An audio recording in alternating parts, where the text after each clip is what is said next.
много об этом говорим, хорошо централизованные там экзамены, тестирование и прочее, все это хорошо.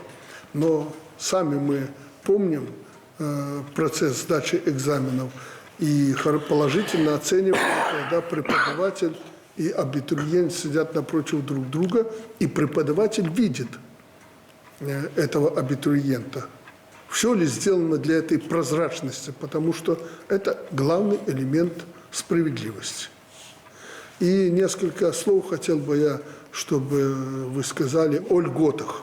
Потому что я вас знаю, вы люди не только образованные, но отличники, вот сидящие за этим столом. И вы все можете оценивать с своей позиции, что вот знание, там не знаешь, иди вон и так далее и тому подобное. А по итогу вы помните, когда мы заканчивали вузы, те, которые были слабаки, если подходить с этих критериев, они оказывались посильнее тех отличников, которые сдавали экзамены, но особенно приспособлены к жизни и способные выполнять государственные задачи.